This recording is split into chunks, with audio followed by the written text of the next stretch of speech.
South ఇండియాలోనే అతి తక్కువ ధరలకి రత్నాలనందించే ఏకైక సంస్థ 6JVR.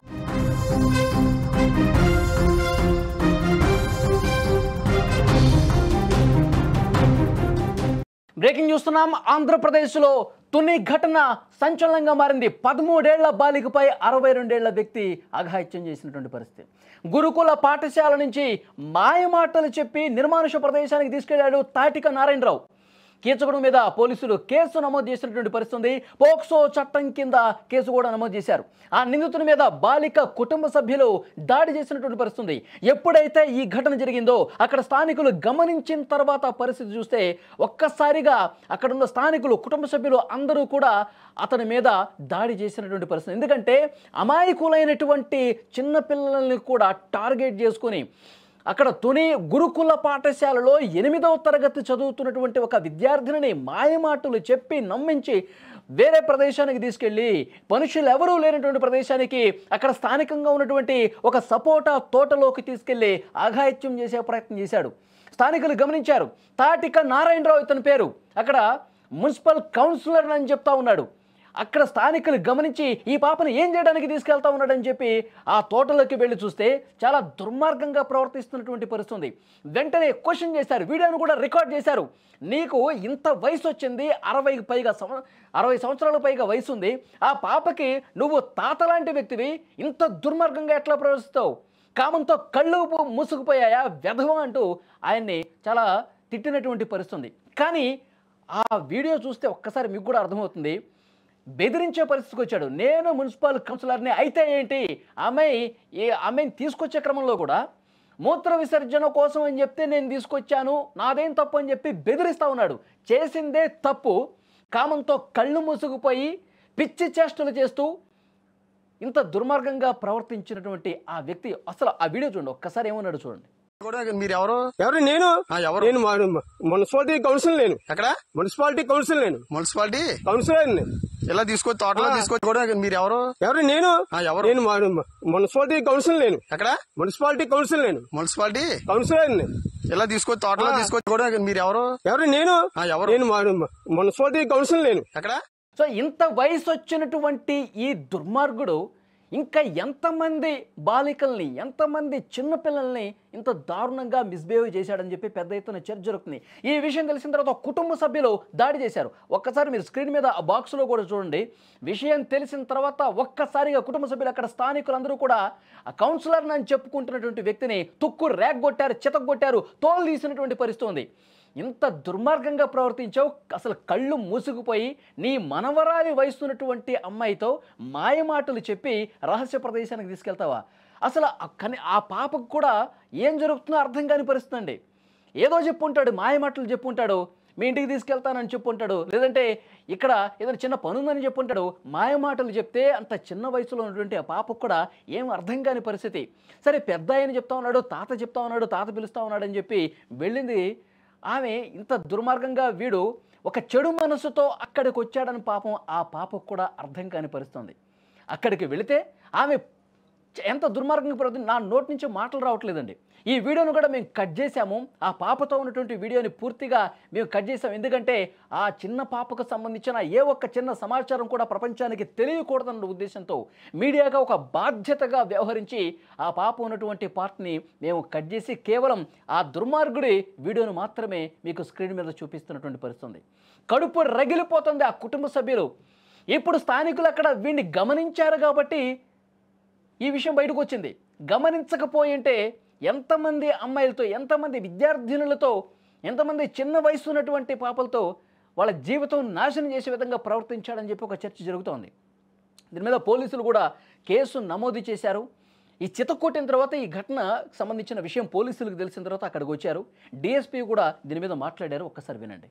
కాకినాడ జిల్లా అండి. కాకినాడ జిల్లా తుని పట్టణంలో స్కూల్లో చదువుతున్నటువంటి ఒక 13 సంవత్సరాల అమ్మాయిని స్కూల్ నుంచి ఒక వ్యక్తి, సుమారు 62 సంవత్సరాల వ్యక్తి మాయమాట చెప్పి స్కూల్లో కూడా గ్రాండ్ ఫాదర్ని నమ్మించి ఆ అమ్మాయిని తీసుకెళ్ళి ఆ అమ్మాయిని తుని అవుట్స్కట్స్లో తీసుకెళ్ళి లైంగికంగా ఎక్స్పోజ్ చేసినట్టుగా మా దృష్టికి వచ్చింది.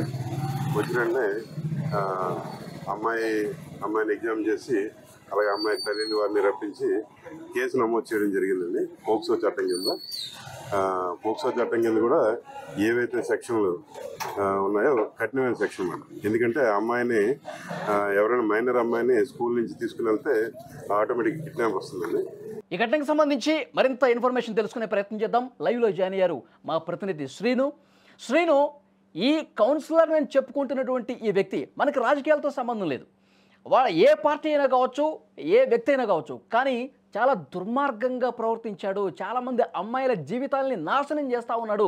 కామంతో కళ్ళు మూసుకుపోయినటువంటి ఒక చిత్తకార్తె కుక్కలాగా బిహేవ్ చేస్తున్నటువంటి పరిస్థితి ఉంది. అక్కడ స్థానికులు ఏం చెప్తున్నారు? ఈ తాటిక నారాయణరావు అనేటువంటి ఈ వ్యక్తి గురించి ఎలాంటి సమాచారం ఉంది? అతని మీద దాడి చేసిన దృశ్యాలు కూడా మనం చూస్తూ ఉన్నాం. ఏం చెప్తున్నారు అక్కడ వాళ్ళు? అయితే నమస్తే. దీనికి సంబంధించి ఇక్కడ ఈ రోజు ఏదైతే జరిగిందో ఈ ఘటనకు సంబంధించి ప్రత్యేకించి 62 ఏళ్ల ఒక ముసలాయన ఈ ఘాతుకానికి పాల్పడ్డాడంటే ఇక్కడ చాలా విఘాతానికి దారి తీసిందని చెప్పుకోవచ్చు. ఇక్కడ స్థానిక ప్రజలందరూ కూడా ఇది ఏం పని అని కూడా చెప్తున్నటువంటి పరిస్థితి. ఆయన్ని ఇక్కడ స్థానిక పోలీస్ స్టేషన్ తీసుకెళ్లడం జరిగింది. అయితే దానికి సంబంధించి ఇక్కడ అందరూ కూడా ఉదయం నుంచి కూడా పోలీసు చుట్టుపక్కల ఉన్న పోలీసు ఏదైతే ఉందో 3 మండలాల పోలీసులు అలాగే పెద్దాపురం డిఎస్పీ కూడా రావడం జరిగింది. దీని మీద ప్రెస్ మీట్ ఇవ్వడం జరిగింది. అతనిపై చట్టపరంగా పోక్సో చట్టం కింద కేసు నమోదు చేశామని చెప్పడం జరుగుతుంది. అయితే ఇక్కడ ఉన్న స్థానికులు అయితే చాలా బాధాకరమైన విషయం ఇది. ఇంత చిన్న వయసులో 8వ తరగతి చదువుతున్న పాప 13 ఏళ్ల పాపని ఏదైతే పాపని ఒక్కసారి కాదు 2-3 సార్లు తీసుకెళ్లినట్టుగా ఇక్కడ సమాచారం అయితే తెలుసుకున్నారు. దానికి సంబంధించి ఏదైతే ఒక తోటలోకి నిర్మానుష్యంగా ఉన్నటువంటి తోట ఇక్కడ నుంచి 15 కిలోమీటర్లు సుమారుగా ఒక 10 కిలోమీటర్ల దూరంలో ఉన్నటువంటి తోట, ఆ తోటలోకి తీసుకువెళ్లి ఏదైతే సపోటో తోటలో నేను మీ తాతని అని చెప్పుకొని అంత సిగ్గుచేటు ఇలాంటి పరిస్థితి దిగజారడం చాలా దరిద్రంగా ఉంది అని చెప్పేసి కూడా ఇక్కడ స్థానిక ప్రజలు అయితే ఎవరైతే ఉన్నారో వాళ్ళందరూ కూడా ఒప్పుకోవడం శ్రీను, పాఠశాలకు సంబంధించినటువంటి టీచర్ల మీద, యాజమాన్యం మీద కూడా స్థానికులు ఆగ్రహం వ్యక్తం చేస్తా ఉన్నారు. ఎవరైనా ఒక పాపని ఇంటికి తీసుకెళ్ళటానికి వచ్చినప్పుడు అసలు వారు ఎవరు, కుటుంబ సభ్యుడా కాదా, ఏ పని మీద తీసుకెళ్తా ఉన్నాడు, కనీసం పర్యవేక్షణ లేదా? అక్కడ టీచర్స్ ఏం చెప్తా ఉన్నారు? ఇక్కడ ఉన్న పరిస్థితి ఏంటంటే ఎవరైతే పాపని జాయిన్ చేశారో వాళ్ళకి సంబంధించి ఒక గార్డియన్ కానీ లేదంటే ఇక్కడ తల్లిదండ్రులు కానీ ఒక లెటర్ పూర్వకంగా కానీ లేదంటే డైరెక్ట్ గా వచ్చి తీసుకెళ్తేనే కానీ పాపని ఇవ్వని పరిస్థితులు అయితే ఇక్కడ ఉన్నాయి. ప్రతి వారానికి శనివారం గానీ ఆదివారం గానీ అయితే మీకు ఒక రోజంటూ కేటాయిస్తూ ఉంటారు హాస్టల్లో. అదే రోజు వెళ్ళడం, వాళ్ళ పాపను చూసుకోవడం, మళ్ళీ అక్కడే లోపల పంపించడం జరుగుతుంది. అలాంటిది అటువంటి ఏ సంబంధం లేనటువంటి వ్యక్తి నేను వాళ్ళ తాతని అని చెప్పుకుని లోపలికి వెళ్ళి అదే 2-3 సార్లు తీసుకురావడం అంటే చాలా ఇక్కడ ఎంత లోపం. వీళ్ళు ఏదైతే ఉపాధ్యాయులు అలాగే వార్డెన్ ఉన్నారో వాళ్ళలో చాలా లోపం కనిపిస్తుందని ఇక్కడ స్థానికులందరూ కూడా చాలా బాధాకరంగా ఇచ్చేస్తున్నారు. అంటే ఇలాంటి పరిస్థితులు ఇక్కడైనా ఇంకా ఎక్కడైనా జరుగుతున్నాయి హాస్టల్లో అనే పరిస్థితి కూడా ఇక్కడ నెలకొంది. అలాంటి వాళ్ళని ఎలా చేస్తారు లోపలికి? మేము వస్తేనే మాకు పాపను చూపించరు, 10 ప్రశ్నలు వేస్తారు, మమ్మల్ని దూరంగా ఉండమంటారు. అలాంటిది ఎవరో తెలియని ఒక వ్యక్తి వచ్చి లోపలికి వచ్చి ఒక అమ్మాయిని ఎవరైతే ఉన్నారో అమ్మాయిని నేను తాతనని చెప్పి తీసుకుని వెళ్తుంటే అక్కడ లోపల ఉన్న సిబ్బంది వీళ్ళకి ఏదైనా సహాయం చేయకుండా అంత పని జరగదని కూడా ఇక్కడ స్థానికులు వాపోతున్నారు. నాకు కూడా వస్తుంది శ్రీను, అంటే టీచర్స్ కావచ్చు, అందులో ఉన్న పనిచేసే వాళ్ళు ఈ కౌన్సిలర్ అని చెప్పుకునే ఈ నారాయణరావుకి ఏమైనా లొంగిపోయిన పరిస్థితి ఉందా? ఏమన్నా కుమ్మక్కైపోయి అతనికి ఏమన్నా సహకరిస్తున్న పరిస్థితి ఉందా?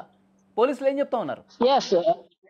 ఎస్ అయితే పోలీసులు అయితే దర్యాప్తు చేస్తున్నారు. పోలీసులు అయితే ప్రత్యేకంగా కేసులుగా కూడా ఆయన మీద నమోదు చేయడం జరిగింది. దీనికి సంబంధించి లోపల ఎవరొకరు సహాయం అయితే లేకుండా ఈయన బయటకు తీసుకెళ్లే ప్రసక్తే లేదని చెప్పేసి కూడా ఇక్కడ స్థానికులందరూ కూడా చెప్తున్నారు.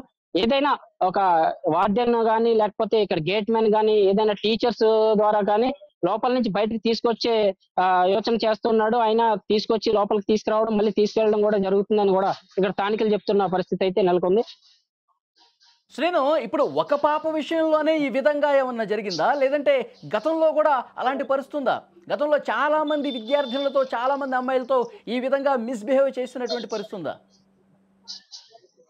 అటువంటి పరిస్థితి అయితే ఇప్పటి వరకు ఏం కనిపించలేదు. అయితే ప్రస్తుతం ఏదైతే ఇక్కడ ఈ రోజు జరిగిన 8వ తరగతి బాలిక ఎవరైతే ఉన్నారో ఆ అమ్మాయి విషయంలోనూ ఈయన 62 ఏళ్ల వృద్ధుడు ఎవరైతే ఉన్నారో ఆయన చేసిన ఇది ఒక్కటి మాత్రమే ఇక్కడైతే ప్రస్తుతం అయితే బయటకు వచ్చిన పరిస్థితి అయితే ఉంది.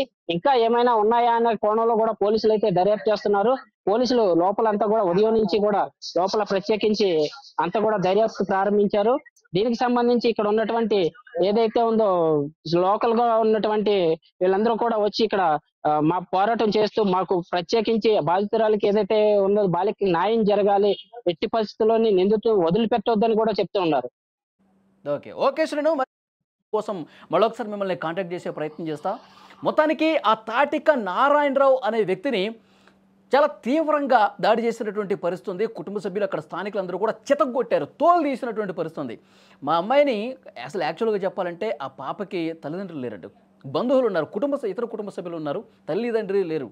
సో ఆ తల్లిదండ్రులు లేరన్నటువంటి విషయాన్ని తెలుసుకొని దాన్ని ఆసరాగా చేసుకొని నేను తాతనని చెప్పుకొని ఇంత దుర్మార్గంగా ప్రవర్తిస్తున్నటువంటి పరిస్థితి ఉంది. ఇలాంటి వ్యక్తుల్ని చాలా తీవ్రంగా దండించాల్సినటువంటి అవసరం ఉంది. ఇప్పుడు అతని మీద భౌతికంగా దాడి చేస్తున్నారు. ఆ చట్టాన్ని అట్లా చేతుల్లోకి తీసుకొని దాడి చేయాలని చెప్పి నేను చెప్పను, అది కరెక్ట్ కాదు. కానీ పోలీసులకు అప్పగించాలి. కానీ ఈ విధంగా శారీరకంగా దాడి చేయటం కంటే కూడా చట్టంతో సీరియస్గా పనిష్ చేయాల్సినటువంటి అవసరం ఉంది. ఇప్పుడు ఇంతకుముందు డిఎస్పీ కూడా మాట్లాడారు, పోక్సో చట్టం కింద అతని మీద కేసు నమోదు చేసినటువంటి పరిస్థితి ఉంది. ఇంకా బలమైనటువంటి చట్టాలు ఉపయోగించి చట్టంతో దాడి చేయాలి అతన్ని. బలమైనటువంటి చట్టాన్ని ఉపయోగించి మళ్ళీ జీవితంలో ఇలాంటి తప్పు చేయకుండా ఉండే విధంగా ఎలాంటి శిక్ష వేయాలో అలా శిక్షించాల్సినటువంటి అవసరం ఉంది. ఇప్పుడు అతనికి బెయిల్ కూడా రాదు. కొన్ని సంవత్సరాల పాటు జైల్లో మగ్గితే ఆడపిల్లల విషయంలో ఎలా ఉండాలి, ఆడపిల్లల్లో అసలు విషయంలో మిస్బిహేవ్ చేయకుండా ఉండాల్సింది కదా అని చెప్పి ఒక పశ్చాత్తాపం రావాల్సినటువంటి అవసరం ఉంది.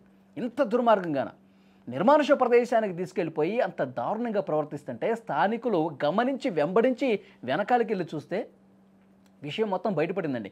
ఎవరికంటా కనపడకపోతే గతంలో 3-4 సార్లు తీసుకెళ్ళాడంటే అట్లాగే అసలు ఎవరు చూడకుండా పోయింటే ఇదే విధంగా చేసుకుంటూ పోయేవాడు కదా. నాకేముందిలే అడ్డు, నన్ను ఎవడు క్వశ్చన్ చేస్తాడులే, కౌన్సిలర్ కదా అంటే రాజకీయాల మాటున ఎంత దుర్మార్గంగా ప్రవర్తించినా అడిగే నాథుడు లేడు, నన్ను క్వశ్చన్ చేసేవాడు ఎవడు లేడని చెప్పి ఆ ధైర్యంతో ఇంత దిక్కుమాలిన పనులు చేస్తున్నటువంటి పరిస్థితి. ఇలాంటి వెధవల్ని చాలా అంటే చాలా కఠినంగా శిక్షించాల్సిన అవసరం ఉంది. సమాజంలో బయట ఎక్కడా కూడా తిరగకుండా చేయాల్సినటువంటి అవసరం ఉంది.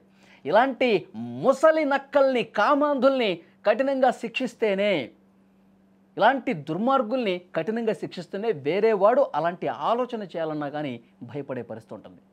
ఈ వీడియో చూస్తున్న ప్రతి ఒక్కరూ స్పందించండి. తునిలో జరిగినటువంటి ఈ ఘటనని ఏ విధంగా చూస్తున్నారు? ఇలాంటి నీచులకు ఎలాంటి శిక్ష వేస్తే కరెక్ట్ అని చెప్పి మీరు భావిస్తున్నారు? అసలు వీడు మనవరాలి వయసు అండి, 62 సంవత్సరాలు ఎక్కడ, 13-12 సంవత్సరాల వయసు ఎక్కడ? ఇలాంటి దుర్మార్గులు మనవరాలు వయసు ఉన్నటువంటి అమ్మాయితో ఇంత మిస్బిహేవ్ చేయాల్సినటువంటి పరిస్థితి ఎందుకు వచ్చింది? వాడి ఆలోచన విధానం ఏ విధంగా ఉందో మనకు అర్థమవుతుంది. సమాజంలో ఇలాంటివి జరగకుండా ఉండాలంటే ఎంత కఠినంగా ఉండాలన్నది కూడా మీరు రియాక్ట్ అవ్వండి, కామెంట్ రూపంలో తప్పకుండా చెప్పండి.